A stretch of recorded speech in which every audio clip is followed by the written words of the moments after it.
여러분들 한 번쯤은 이 울타리 안에서 평화롭게 풀을 뜯고 있는 소의 모습을 보신 적이 있을 것 같습니다.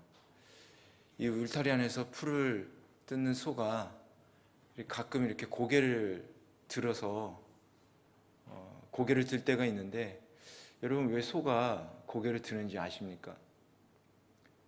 소가 고개를 드는 이유는 이 울타리 밖을 보기 위해서 그렇습니다. 당연한 얘기죠. 울타리 밖을 보려면 소는 고개를 들어야 되는 겁니다. 마찬가지로 우리가 고난 속에서 또 어려움 속에서 믿음의 눈을 들지 않으면 절대로 하나님을 바라볼 수가 없습니다. 현재라는 그 울타리 안에 갇혀서 그 안에 있는 것만 보게 되는 것이죠. 오늘 이 시간 말씀을 통해서 믿음의 눈을 들어 하나님만을 바라보시기를 축원합니다. 오늘 본문은 빌닷의 제2차 변론에 대한 욥의 답변을 다루고 있는 19장의 후반부입니다. 먼저 21절을 보면 욥은 하나님의 손이 나를 치셨으니 라고 말을 합니다. 여기서 치다라는 이 동사의 원형을 보면 손을 대다, 만지다 이런 뜻이 있습니다. 그렇기 때문에 하나님의 손이 나를 치셨으니 라는 것은 하나님께서 욥을 치셨는데 심하게 세게 때리신 것이 아니라 가벼운 힘으로 이렇게 손이 닿았을 뿐인데 욥의 인생이 송두리째 무너져 버렸다, 그런 의미가 되는 것입니다. 이처럼 욥의 인생이라는 것은 하나님 앞에서 보잘것없는 존재로 이렇게 손에 스치기만 해도 모든 것이 날아가 버리는 그런 존재에 불과한 것이죠. 욥만이 아니라 우리는 성경을 통해서 하나님께서 우리를 향해 역사하시는 많은 하나님의 손을 보았습니다. 신명기 32장 39절을 보면 이렇게 기록되어 있습니다. 이제 내가 바로 그 힘을 보라. 나 외에는 다른 신이 없다. 내가 죽이기도 하고 살리기도 하는 것이다. 내가 죽이기도 하고 살리기도 하는 것이다. 내가 상하게도 하고 낫게도 하는 것이다. 아무도 내 손에서 건져낼 죄가 없다. 이렇게 말씀하셨습니다. 이처럼 하나님의 손은 인간을 창조하시고 축복하시는 손이지만 그 손은 죄악을 행하는 회개하지 않는 인생들에게 멸망을 주시는 그런 손이기도 하다라는 것입니다. 그렇다면 우리는 이런 하나님의 손을 얼마나 인식하면서 살아가고 있습니까? 여러분, 우리가 하나님을 향해서 어떤 태도를 가지고 살아가느냐에 따라서 마지막 날에 하나님의 손은 축복과 구원의 손이 되기도 하지만 징벌과 멸망의 손이 되기도 한다는 것입니다. 이 욥의 말처럼 하나님의 손은 우리가 생각하는 것 이상으로 무섭고 두려운 것이기 때문입니다. 여러분 한번 생각해 보시기 바랍니다. 이렇게 가볍게 손만 살짝 댔는데 욥의 모든 것이 사라져 버렸습니다. 혹시 하나님의 심판으로 진노의 손이 우리를 강하게 치신다면 우리는 어떻게 되겠습니까? 아마 먼지처럼 사라져서 흔적도 남지 않게 될 것입니다. 그러나 반대로 하나님의 손이 우리를 치지 않고 축복과 구원을 주신다면 어떨까요? 그것은 놀라운 번영과 그리고 영예가 우리에게 임하게 될 것입니다. 우리가 하나님을 경외하며 그분의 말씀에 순종하는 삶을 산다면 마지막 날에 하나님의 손은 구원과 축복의 손이 되겠지만, 그렇지 않게 산다면 하나님의 손은 그야말로 두려운 손이 될 것입니다. 그렇다면 여러분은 지금 하나님의 손이 어떤 손이 되어 여러분에게 다가오기를 바라며 살아가고 있습니까? 여러분이 구원과 축복을 원하신다면 그에 합당한 삶을 사시기를 바랍니다. 하나님을 경외하며 또 그분의 말씀에 온전히 순종하는 그런 축복을 누리시길 간절히 축원합니다. 우리 22절에서 24절 한번 같이 읽어보도록 하겠습니다. 자네들이 왜 하나님이 하시듯 나를 핍박하는가? 내 살로 배부르지 않았는가? 내 말이 기록된다면, 오 그게 책에 쓰여진다면, 철필과 납으로 바위에 영원히 새겨진다면. 욥은 친구들에게 오해를 받아 정죄를 당하고 있지만 자신의 신실함이 기록되어서 후대 사람들은 나의 억울함을 알아주기를 바라고 있습니다. 내 말이 기록된다면, 오 그게 책에 쓰여진다면, 철필과 납으로 바위에 영원히 새겨진다면, 이렇게 자신의 소망을 간절히 나타내고 있습니다. 욥은 지금은 친구들에게 억울하게 정죄를 당하고 있지만 후대 사람들만큼은 반드시 자신의 억울함을 알아주리라는 그런 신념이 있었던 것이죠. 그리고 더 나아가서 지금 이 순간은 아닐지라도 하나님께서는 반드시 자신의 억울함을 풀어주실 것이라는 그런 믿음이 있었습니다.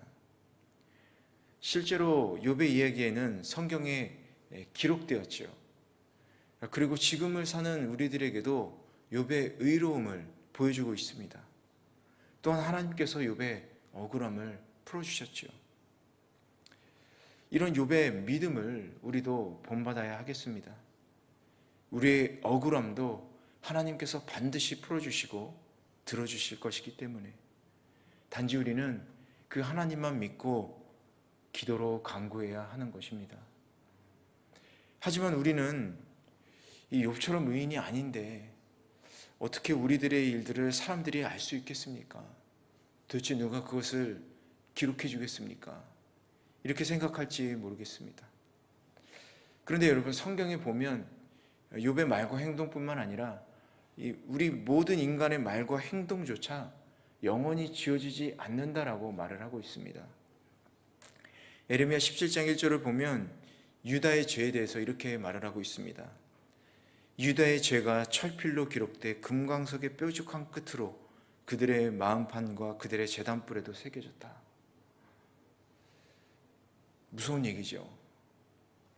그리고 그 기록을 통해서 마지막 날에 하나님 앞에서 우리의 선과 악에 대해서 판단받게 될 것이다 라고 성경은 말하고 있는 것입니다. 아무리 우리가 자신은 의로운 척하고 거짓된 말로 사람들을 속이더라도 모든 인간의 말과 행동은 이렇게 낱낱이 기록되고 있다는 거죠. 오늘 바로 이 순간에도 하나님께서는 우리의 삶을 감찰하시면서 철필로 새기고 납으로 부어서 영원히 보존되도록 기록하고 계신다라는 겁니다. 그래서 마지막 날에 모든 사람이 주 앞에 무릎 꿇고 그 혀로 자기의 행한 일을 그대로 자백하게 될 것이다 라고 말을 하고 있는 겁니다. 로마서 14장 11절에서 12절을 보면 이렇게 기록되어 있습니다. 기록되기를 주께서 말씀하시기를 내가 살아있으니 모든 무릎이 내 앞에 물을 것이요 모든 혀가 하나님께 찬양할 것이다. 이와 같이 우리가 각각 자기의 일을 하나님께 사실대로 말씀드릴 것입니다. 말하고 싶지 않아도 자기의 일을 모든 것을 하나님 앞에 고하게 되어 있다라고 말을 하는 것입니다. 하나님 앞에 무릎 꿇고 하나님을 속일 수 없다라는 것입니다. 그렇다면 여러분, 우리는 이 세상을 어떤 자세로 살아야 하겠습니까?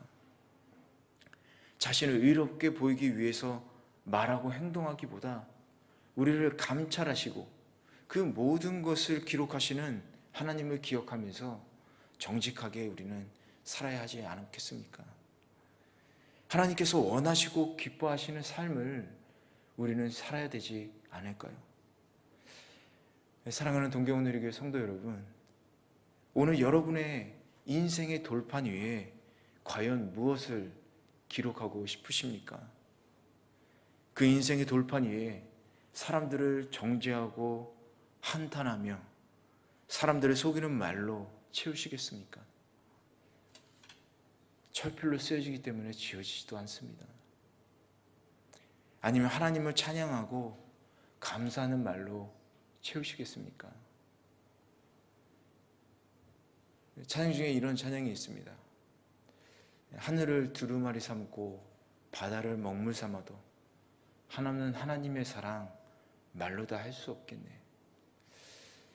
이 찬송가처럼 우리의 남은 인생을 사랑하는 하나님을 위해 우리가 매일매일 써 내려가더라도 다 채울 수 없을 만큼의 공간이 있습니다.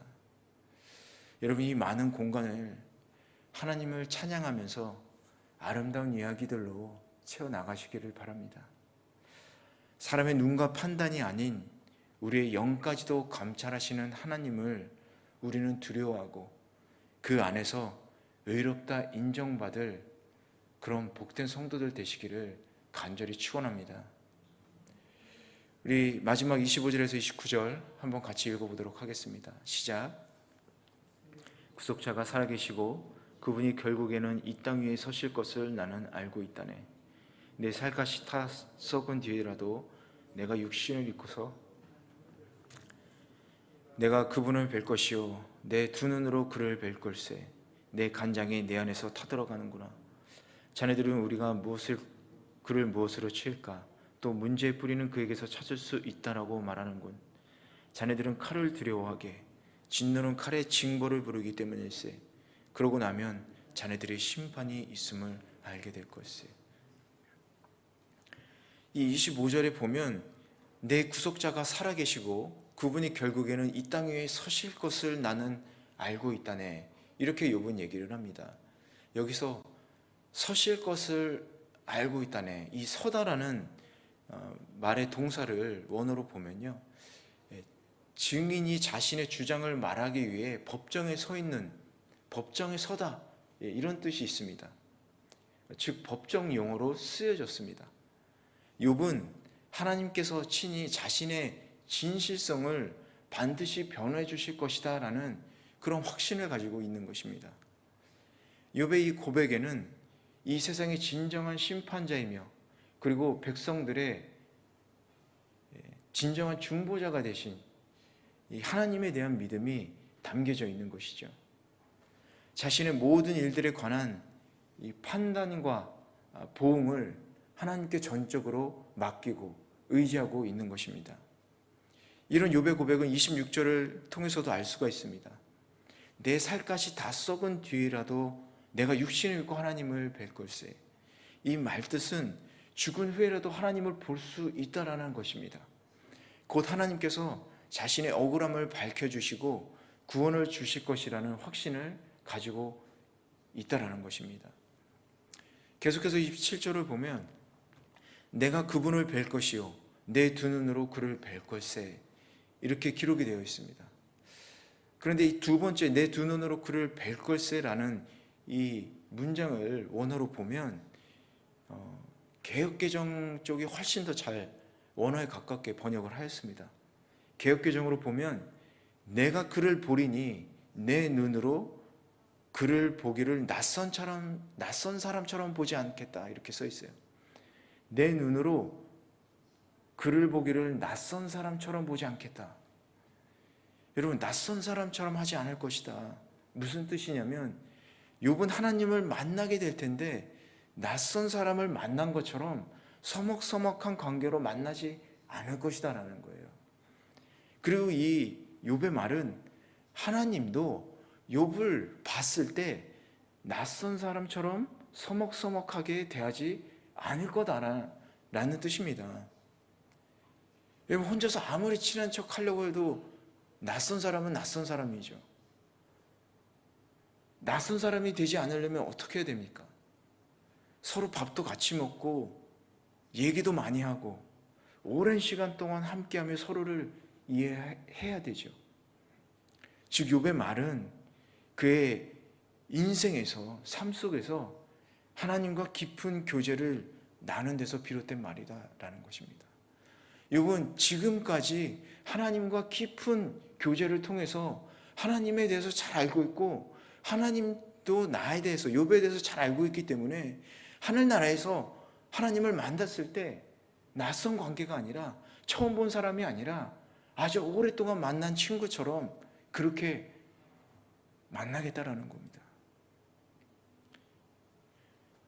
그렇기 때문에 오늘 이 본문, 우리가 왜 하나님과 긴밀한 영적 교제를 나누며 살아야 하는지 잘 설명해 준다라고 볼 수 있습니다. 여러분, 우리는 마지막 날에 다 하나님을 만나게 됩니다. 하나님을 믿는 성도들도 하나님을 만나게 되고, 하나님을 믿지 않는 사람들도 하나님을 만나게 돼 있어요. 그런데 이 두 부류가 하나님을 만나게 되는데, 그 만남은 확연하게 차원이 다릅니다. 하나님을 믿는 사람들은 하나님을 아주 친근하게 만나겠죠. 너무 기쁘고 반가운 마음으로 만나겠죠. 그런데 하나님과 교리가 없는, 하나님을 모르는 사람들, 믿지 않는 사람들, 서먹서먹하게 만날 수밖에 없는 겁니다.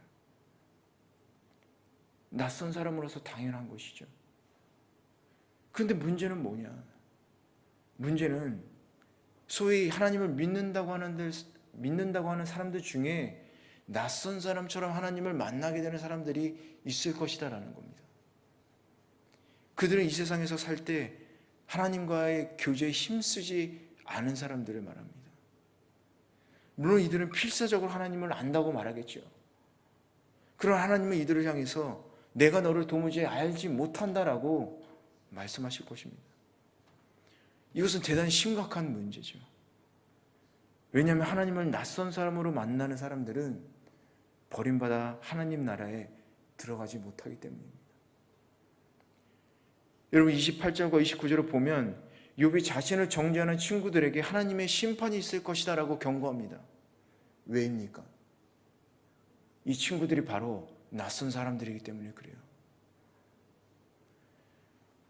욥의 친구들은 여러분 아시다시피 지혜와 지식이 있는 사람들이었습니다. 하나님을 경외하는 사람들이었어요. 그런데 여러분, 이 친구들 보면서 무엇을 알 수 있습니까?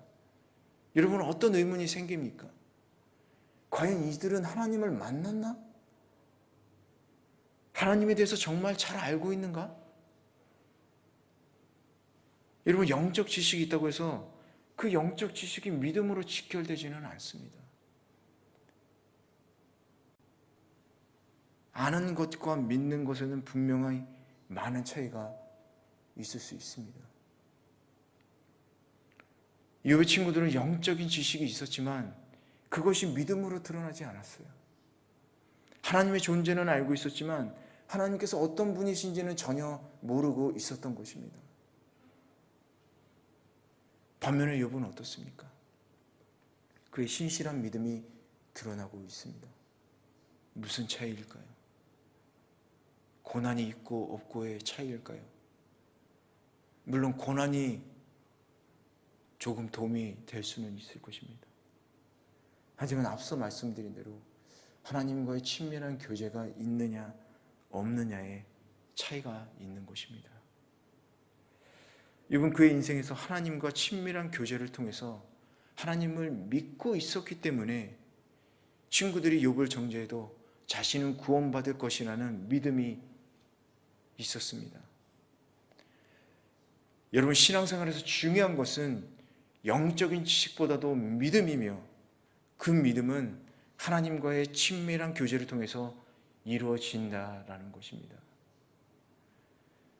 만약 우리가 다른 세상 사람들처럼 이 세상과의 관계에만 충실하고 하나님과의 관계에 소홀하다면 마지막 날에 하나님은 우리를 향하여 이렇게 말씀하실 것입니다. 누가복음 13장 26절에서 27절을 보면 이렇게 기록되어 있습니다. 그러면 너희는 저희가 주인님 앞에서 먹고 마셨고 또 주인님은 우리 동네 거리에서 가르치셨습니다 할 것이다. 그러나 주인은 너희가 어디서 왔는지 나는 모른다. 불의를 행하는 모든 자들아 내게서 물러가라. 이렇게 말씀하신다는 겁니다.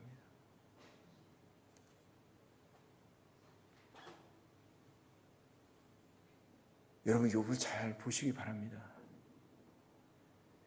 욥은 간장이 지금 타들어갈 정도로 하나님을 뵙고 싶다라고 지금 소망하고 있어요. 우리에게도 이런 욥과 같은 간절한 소망이 있어야 하는 겁니다. 이 간절함이 있어야 하는 거예요. 하나님 뵙기 위해서 간절히 기도하고 말씀 읽고 하나님 만나서 교제하는 그런 간절한 마음이 우리에게도 있어야 하는 겁니다. 성도들 중에는 신앙생활을 함에 있어서 하나님과의 그 깊은 교제를 매우 부담스러워하고 불필요한 것으로 생각하는 사람들이 있습니다. 왜 큐티를 해야 됩니까? 왜 말씀을 읽어야 됩니까? 그냥 설교 들으면 되죠. 기도하고 있어요. 왜 굳이 새벽에 나와야 됩니까? 왜 금식하고 기도해야 됩니까? 그냥 하나님 말씀대로 열심히 살면 되잖아요. 죄 안 짓고 도덕적으로 살면 되지 않습니까? 왜 굳이 광신도들처럼 하나님께 부르짖어 기도하고 새벽 기도하고 금식하며 기도하면서 왜 그렇게 살아야 됩니까?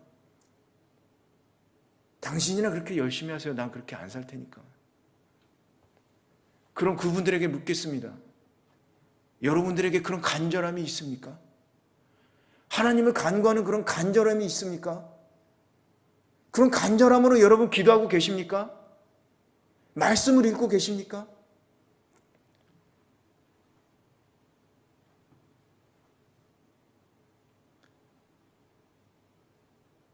저는 너무 안타깝고 속이 상했어요. 오늘 말씀 읽는데 우리 동경오늘교회의 간절함이 어디로 다 사라졌습니까? 새벽을 깨워서 기도하는 동경오늘교회가 다 지금 어디서 있습니까?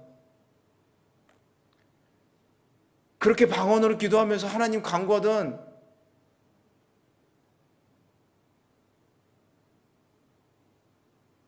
우리 집사님들 다 어디 가셨어요? 우리 순장님들 다 어디 있습니까? 집에서 기도하세요? 여러분, 이 새벽에 일어나서 기도하는 거 얼마나 어렵습니까? 지친 몸을 깨워야 되고 쉬고 싶고, 그런데 그 시간에 나와서 기도해야겠다는 간절함이 있습니까?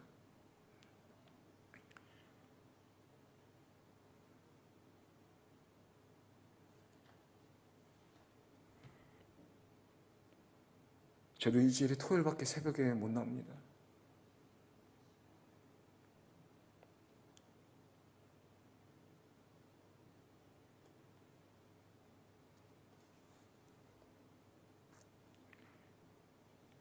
제가 건강이 안 좋아서 이 매일 새벽 제단을 지킬 수가 없습니다. 그래서 제가 일주일에 한 번이라도 나오겠다라고 그렇게 부탁하면서 나오고 있는 거예요.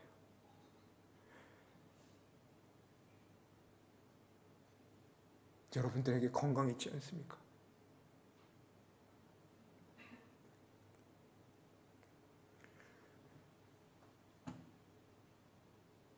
여러분, 그 간절함을 회복하시기 바랍니다.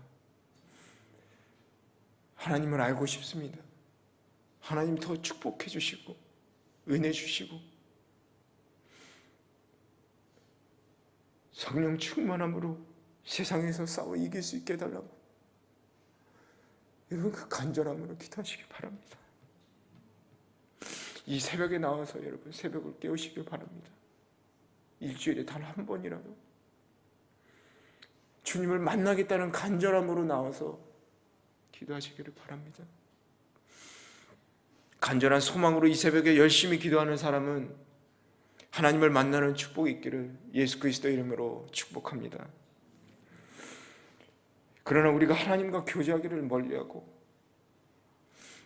세상을 사랑하고 거기에 마음을 뺏기는 것만큼 하나님 역시 우리에게서 멀어져 간다는 사실을 우리는 잊어서는 안 되는 거예요. 지금 여러분 다 지금 하나님하고 멀어지고 있다는 사실 모르시죠? 제가 개개인의 신앙은 알 수 없지만 여러분, 하나님과의 관계를 뺏겨서는 안 됩니다. 사랑하는 동경오늘교회 성도 여러분, 이번 역경 속에서도 하나님을 보리라는 강한 소망을 가지고 있었습니다. 오늘 우리의 신앙을 되돌아보면서 우리의 간장이 녹아내릴 정도의 여러분 그 큰 사모함을 가지고 늘 주님과 교제하기를 힘쓰시길 바랍니다.